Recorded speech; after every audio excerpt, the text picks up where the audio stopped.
सिरसा के कीर्तिनगर में छत पर धूप सेक रही एक महिला को किसी ने गोली मार दी। गंभीर हालत में महिला को सामान्य अस्पताल में ले जाया गया। चिकित्सकों ने महिला का ऑपरेशन करके शरीर से गोली निकाल ली है। घटना की सूचना मिलने पर पुलिस अस्पताल पहुंची और डॉक्टर से घायल की हालत के बारे में जानकारी हासिल की। जानकारी के अनुसार कीर्तिनगर की गली कालूराम वाली निवासी रवि कुमार जोड़ी बाजार स्थित बूट हाउस में काम करता है। दोपहर करीब 1 बजे उसकी पत्नी व मकान मालकिन कमलेश रानी छत पर बैठकर धूप सेक रही थी। अचानक गोली चलने की आवाज सुनाई दी और गोली सीधा निशा के हाथ में आकर लगी, जिससे वह नीचे गिर पड़ी। कमलेश ने शोर मचाया तो आस पड़ोस के लोगों ने निशा को गंभीर हालत में अस्पताल पहुंचाया।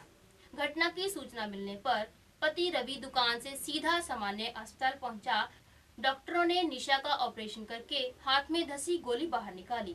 ये मिसेज और घर पे बच्चे बैठे थे धूप में, तो एकदम आवाज़ आई पटाखे जैसी, तो इतने में शूट हुआ, जैसे गोली आई अंदर से लग गई। तो मैं तो शॉप पे था जी, मेरे को तो फ़ोन आया बाद में, बस। बाकी तो इसके बाद तो बेहोशी हो गई थी जी।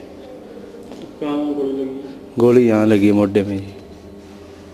सब ऊपर धूप सेक रहे थे और सारे जने बच्चे भी बैठे थे, मेरी मदर इन लॉ, मेरी खुद की गुड़िया, हम सब बैठे थे और मैं चेयर के पास खड़ी थी और भाभी मेरे साथ ही नीचे, मतलब वो सामने ही बैठे थे मेरे। और पता नहीं कहाँ से बुलेट आई और पहले तो एक पटाखे की आवाज़ आई और जैसे हमने देखा कि कहाँ पटाखा लगा, अभी हम उसी सोच में थे कि वो रोने लगे बहुत जोर जोर की, जैसे चीख मारी उन्होंने और हमें लगा पता नहीं क्या हुआ है कि भी चीख क्यों मारी उन्होंने। तो थोड़ी देर बाद तो उनका दर्द बढ़ता गया। फिर हमने देखा कि क्या शायद रियल में पटाखा था या कुछ और है। देखे तो इधर उधर देखा तो नीचे एक बुलेट पड़ी हमें मिली। तो हमने फिर एम्बुलेंस को फ़ोन किया कि अगर बुलेट आई है, इन्हें दर्द हो रहा है, तो ऑब्वियसली इनको कहीं लगी होगी चोट, बुलेट ने कहीं तो इन पे वार किया ही होगा।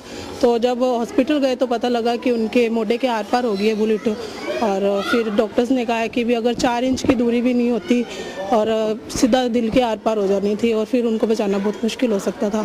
पुलिस ने कैमरे के आगे कुछ भी बोलने से मना कर दिया है। पुलिस से हुई फोन पर बातचीत में उन्होंने कहा कि अभी जांच चल रही है, इसके बाद ही कुछ बताया जा सकता है। इंडिया 24 के लिए सिरसा से सुरेंद्र सैनी की रिपोर्ट।